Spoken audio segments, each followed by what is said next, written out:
में अपनी पार्टी व मूवमेंट को फिर से आगे बढ़ाना है तथा आगे चलकर सत्ता में भी जरूर आना है। तभी फिर यहाँ गरीब, असहाय, दुखी, पीड़ित व कमजोर वर्गों के लोगों का सही से भला हो सकता है। और अब तो इनके प्रति जातिवादी मानसिकता रखने वाली पार्टियों के साथ साथ जातिवादी मीडिया भी, जिसमें सोशल मीडिया भी शामिल है, ये भी नहीं चाहता है कि यहाँ के खासकर गरीब, दबे कुचले, गरीब व लाचार लोग बाबा साहब की मूवमेंट के मुताबिक चलकर सत्ता की मास्टर चाबी खुद अपने हाथों में है और उसके लिए वे किसी भी हद तक गिरकर अपना गंदा व घिनौना आदि खेल खेलते रहते हैं। इसलिए यूपी का वर्तमान चुनाव परिणाम बीएसपी के करोड़ों लोगों की रात दिन की कड़ी तन मन धन की मेहनत का ये वाजिब फल कतई नहीं है। फिर भी बाबा साहब के अनुयायी पार्टी होने के नाते इस पार्टी के लोगों को अपनी हिम्मत कतई नहीं हारना है, बल्कि पत्थर काट कर रास्ता बनाने का अपना प्रयास व संघर्ष हर हाल में आजीवन जारी रखना है। जबकि ऐसे खराब राजनीतिक हालात बीजेपी ने भी देखे हैं, जब आजादी के बाद से काफी लंबे समय तक देश में राज करने का मौका यहाँ की जनता ने इनको नहीं दिया था, बल्कि यूपी में भी सन 2017 से पहले भाजपा की स्थिति यहाँ कोई खास अच्छी नहीं थी। और अब इसी प्रकार कांग्रेस पार्टी भी लगभग उसी हालत से गुजर रही है जिस खराब हालत से पहले भाजपा गुजर चुकी है। इसलिए कल आए चुनाव परिणाम आगे के लिए सबक, जिसके परिप्रेक्ष्य में यहाँ मैं ये कहना जरूरी समझती हूँ कि चुनाव में पूरे यूपी से मिले फीडबैक के मुताबिक जातिवादी मीडिया अपनी अनवरत गंदी साजिशों प्रायोजित मैनेज किया हुआ सर्वे आदि कार्यक्रमों एवं लगातार नेगेटिव प्रचार के माध्यम से खासकर मुस्लिम समाज व भाजपा विरोधी हिंदू समाज के लोगों को भी गुमराह करने में ये प्रचारित करके काफी हद तक सफल साबित हुआ है कि बीएसपी भाजपा की बी टीम है तथा ये पार्टी सपा के मुकाबले में कम मजबूती से चुनाव लड़ रही है। ये खूब इन्होंने प्रचार किया, जबकि सच्चाई इसके विपरीत है, बिल्कुल उलट है। क्योंकि भाजपा से बसपा की लड़ाई राजनीतिक के साथ साथ सिद्धांतिक व चुनावी भी थी, लेकिन मीडिया द्वारा इस प्रकार के लगातार दुष्प्रचार आदि किए जाने के कारण भाजपा के अति आक्रामक मुस्लिम विरोधी चुनाव प्रचार से मुस्लिम समाज ने एक तरफा तौर पर सपा को ही अपना वोट दे दिया तथा इससे फिर बाकी भाजपा विरोधी हिंदू लोग भी बसपा में नहीं आए। और यदि ये सभी लोग इससे ये स्पष्ट है कि मुस्लिम समाज का वोट यदि दलित समाज के साथ मिल जाता, जैसा कि बंगाल के चुनाव में टीएमसी के साथ मिलकर भाजपा को धराशायी करने का चमत्कार परिणाम दिया था, तो फिर वैसे ही परिणाम यहाँ भी दोहराए जा सकते थे। साथ ही ये लोग हमेशा इस तथ्य को ऐन वक्त पर भूल जाते हैं कि केवल बीएसपी ही यूपी में भाजपा को सत्ता में आने से रोक सकती है, सपा नहीं। इनकी इसी गलत सोच का ही ये नतीजा है कि भाजपा फिर से सत्ता में वापस यहाँ आ गई है। और यदि यूपी में तिकोना संघर्ष हुआ होता, जिसकी पूरी संभावना भी थी, तो तब यहाँ यूपी के परिणाम बीएसपी की अपेक्षा के मुताबिक आते तथा फिर भाजपा को सत्ता में आने से रोक लिया जाता।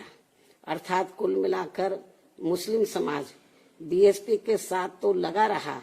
किंतु इनका पूरा वोट समाजवादी पार्टी की तरफ शिफ्ट कर गया और इनके इस गलत फैसले से बीएसपी को बड़ा भारी नुकसान ये हुआ कि बीएसपी समर्थक अपर कास्ट व ओबीसी समाज की विभिन्न जातियों में भी ये डर फैल गया कि सपा के सत्ता में आने से दोबारा यहाँ जंगल राज आ जाएगा और फिर ये लोग भी भाजपा की तरफ चले जाएंगे। इस प्रकार से भाजपा को हराने के लिए मुस्लिम समाज ने बार बार आजमाई हुई पार्टी बीएसपी से ज्यादा सपा पर भरोसा करने की बड़ी भारी भूल की है, जिसकी सजा बीएसपी को मिली है। यह काफी कड़वी व सीख लेने वाली भी है। जिसकी सजा बीएसपी को मिली है कि हमने इन पे भरोसा किया, जिसकी सजा बीएसपी को मिली है वह काफी कड़वी व सीख लेने वाली भी है। इसलिए इस कड़े अनुभव को खास ध्यान में रखकर ही अब बीएसपी आगे अपनी रणनीति में बदलाव जरूर लाएगी। लेकिन ऐसे हालातों में भी बीएसपी मूवमेंट के हित में संतोष की बात ये रही है कि दलितों में से खासकर मेरे खुद के अपने समाज का वोट हमेशा की तरह इस बार भी अपनी मूवमेंट व पार्टी की लीडरशिप के साथ चट्टान की तरह पूरी मजबूती के साथ खड़ा रहा है। जिन पर मैं कितना भी गर्व महसूस करूं वह कम ही होगा तथा उनका जितना भी मैं आभार प्रकट करूं वह कम ही होगा। और अब मेरी उन सभी से ये भी अपील है कि उन्हें अपना मनोबल बिल्कुल भी नहीं गिरने देना है, क्योंकि बाबा साहब के अनुयायी कभी भी अपनी हिम्मत नहीं हारते हैं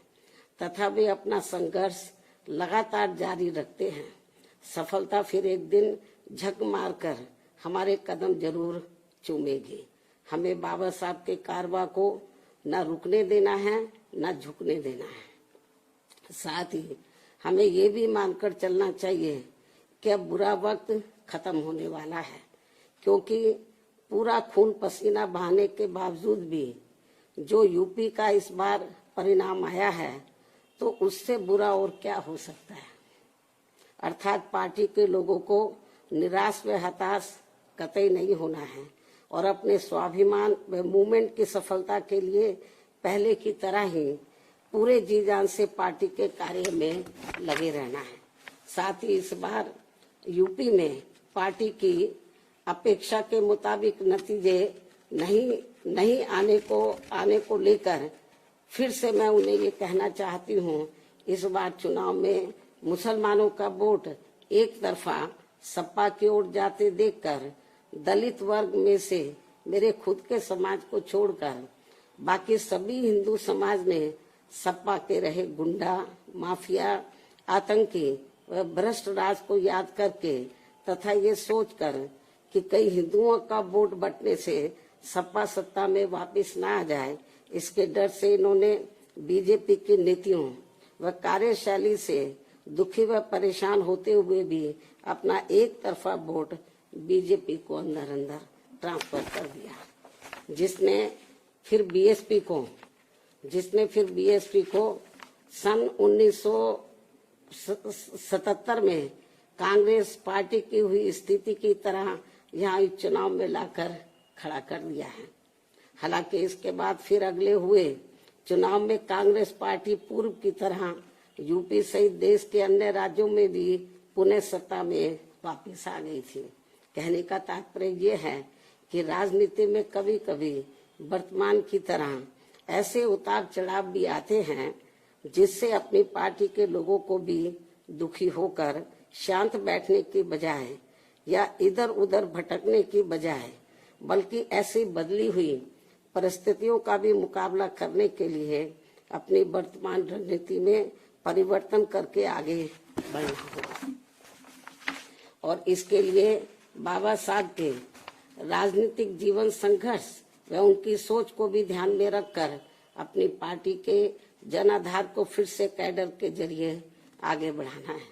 साथ ही इस मामले में हमें ये भी याद रखकर आगे बढ़ना है कि कांग्रेस ने बाबा साहब को अपने रास्ते का रोड़ा मानकर इनको सीधे चुनाव में कामयाब नहीं होने दिया था, लेकिन उन्होंने इससे भी अपनी हिम्मत नहीं हारी थी और फिर यहाँ जातिवादी व्यवस्था के शिकार हुए लोगों को एकजुट व संगठित होकर उन्हें राजनीति में आगे आने की भी सलाह दी थी, ताकि फिर वे सत्ता के जरिए अपना खुद का विकास व उत्थान आदि कर सके, जैसा कि हमने यूपी में 4 बार करके दिखाया भी है। साथ ही उन्होंने उस समय कांग्रेस जैसे अन्य उन सभी जातिवादी पार्टियों से भी अलग रहने की भी सलाह दी थी, जिनकी जातिवादी सोच में कोई परिवर्तन नहीं आ रहा था। इसलिए इन सब बातों को ध्यान में रखकर अपनी पार्टी के लोगों को फिर से यह अपनी पार्टी व मूवमेंट को आगे बढ़ाना है। इन्हीं जरूरी बातों के साथ ही अब मैं बीएसपी के सभी छोटे बड़े पदाधिकारियों,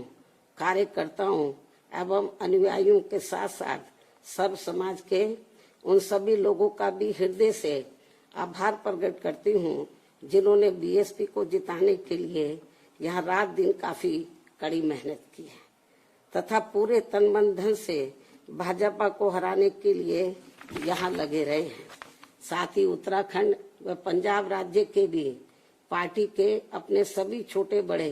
पदाधिकारियों, कार्यकर्ताओं एवं अनुयायियों का भी मैं पूरे तय दिल से आभार प्रकट करती हूँ, जिन्होंने वहां पार्टी को कामयाब बनाने के लिए अपनी पूरी कोशिश की है। हालांकि इन राज्यों में भी हमें उम्मीद के मुताबिक सही सफलता नहीं मिली है, जिसका पार्टी को काफी दुख व चिंता भी है। वहां भी हम लोग वर्तमान जो राजनीतिक हालात चल रहे हैं, तो उसको ध्यान में रखकर हम लोग आगे की रणनीति बनाकर अपनी पार्टी और मूवमेंट को आगे बढ़ाएंगे। और अब मैं इन्हीं जरूरी बातों के साथ ही अब मैं अपनी बात यही समाप्त करती हूँ। धन्यवाद। जय भीम व जय भारत।